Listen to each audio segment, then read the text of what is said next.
আজকে জেরিনের জন্মদিন আর লাস্ট ভিডিওতে দেখিয়েছিলাম জেরিনের জন্মদিন কিভাবে জেরিনকে উইশ করলাম এবং কি কি বাজার করলাম। তো সবাই দেখতেই পেয়েছো কি কি বাজার করলাম।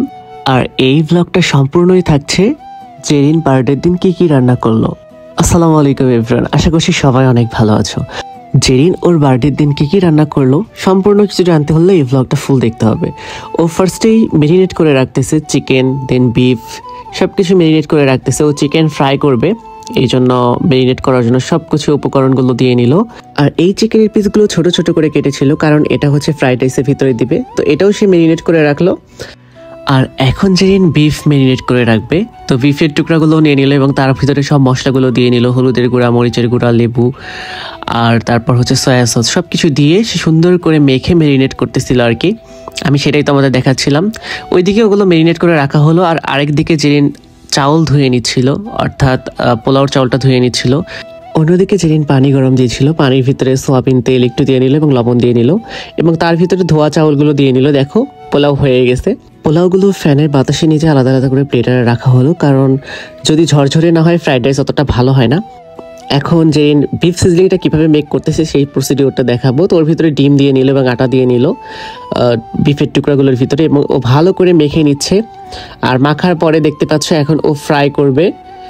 এই তো তেলের ভিতরে দিয়ে দিল, কড়াই তুলে দেওয়া ছিল, তো কড়াইয়ের ভিতরে ও ভাজতে বেশি স্বাচ্ছন্দ্য বোধ করলো, কারণ পাশের একটা আন্টি বলেছিল যে কড়াইয়ে ভাজলে বেশি ভালো হয়, তাই ও কড়াই তুলে দিয়েছিল। আর এইদিকে দেখো পোলাওগুলো ঝরঝরা হয়ে গেছে।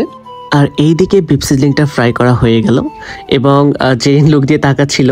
জেরিনকে আর বিফ সিজলিংকে ভালোই লাগতেছে, তাই না? বাট জেরিনকে অনেক বেশি ক্লান্ত দেখাচ্ছিল, কারণ অনেক রান্না করতেছিল তো তাই।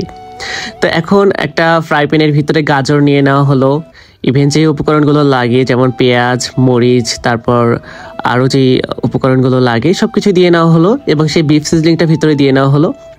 এখন এখানে টমেটো সস দিয়ে নেওয়া হচ্ছে, অর্থাৎ বিফ সিজলিং রান্না করার জন্য টমেটো সস লাগে, টমেটো সস দিয়ে নেওয়া হচ্ছে এবং নেড়ে নিচ্ছে জেরিন।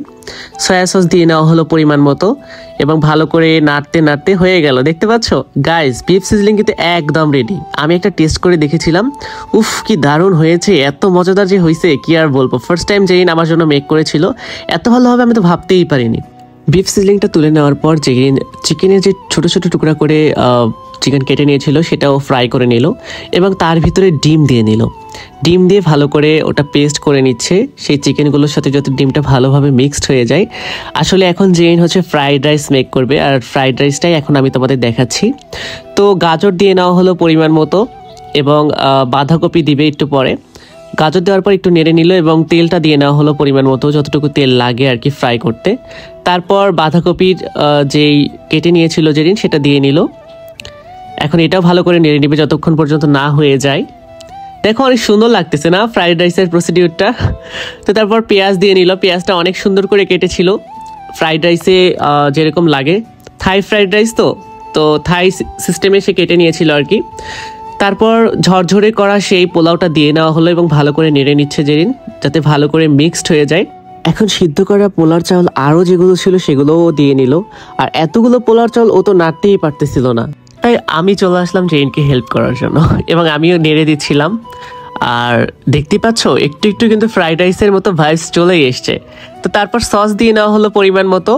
সস দিয়ে নেওয়ার পরেও আমিই নাড়তেছিলাম, কারণ জেরিন কখনোই এতগুলো ফ্রাইড রাইস মেক করে নাই, তো এটাও ফার্স্ট টাইম এতগুলো ফ্রাইড রাইস মেক করতেছিল, যার কারণে ও নাড়তে পারতেছিল না, তাই আমি ওকে ভালোভাবেই হেল্প করলাম আর কি।